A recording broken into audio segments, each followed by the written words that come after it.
Саламатсыздар ма оқушылар? Қазір қазақ тілі сабағымыздың тақырыбы зат есім. Бүгінгі сабақтан зат есімнің түрлерімен танысатын боласыңдар. Енді оқушылар, зат есім дегеніміз не?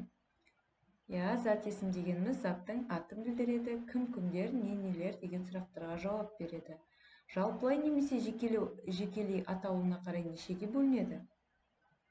Екіге бөлінеді.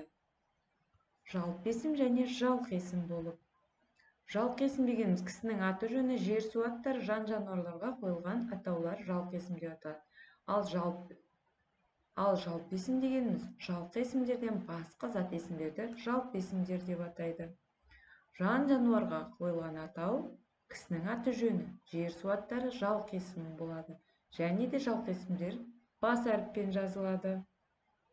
Енді семантикалық картаны тез белгілей қояйық, қайсысы жалпы есімге жатады, жалқы есімге жататын екеуін ажыратамыз. Жақсы оқушылар, енді зат есімнің жекеше және көпше түрі болады. Кім не сұрағына жауап берсе, бұл жекеше түрі, ал кімдер нелер сұрағына жауап берсе, бұл зат есімнің көпше түрі болады.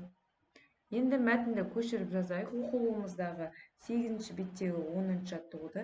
Мәтінді мүсін әртүрлі тәсілмен жасалады. Мүсіннің бедерін шығаруда жұмсақ саз балшық пайдаланылады. Қатты затты кертіп те бедер жасауға болады. Осы сөйлемнің ішінен зат есімдерді табыңдар. Олардың үстіне қысқартып бірінші әріптен, яғни з, е деп белгілеңдер. Енді мүсін сөзінің айтылуы мен жазылуын салыстырайықшы. Бізге естіледі мүсін болып естіледі. Ү әрпі, яғни ү әрпінің орнына ү естіледі жазылғанда, бірақ біз оны ү әрпімен жазамыз.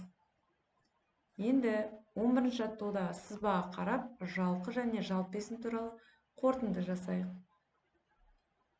Жалқы есімдер бұл адамдардың есімдері, фамилиялар, яғни олардың барлығын бас әріппен жазамыз. Ал жалпы есімдер дегеніміз бұл жерде әнші, күйші, мүсінші, яғни жалқы есімнен басқалардың барлығы жалпы есімге жатады. Енді зат есімдерді жалқы және жалпы, жекеше, көпше түрлеріне ажыратайық. Әр сөздің қандай сұрақтарға жауап беріп тұрған айтайық. Жалқы есімге Әбілхан Қастеев жатады. Қалған сөздердің барлығы жалпы есімге жатады. Ал кім не сұрағына жауап берсе, ол жекеше түрі. Ал кімдер, нелер деген сұраққа жауап берсе, олар көпше түріне жатады. Енді оқушылар, тест сұрақтарына жауап берейік. 4 сұраққа. Біріншісі зат есімді тап. Екінші зат есімнің сұрағын тап.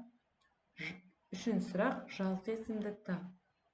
Төртінші сұрақ жалпы есімді тап. Бірінші зат есіміміз бесік. Екінші зат есімнің сұрағы кім не.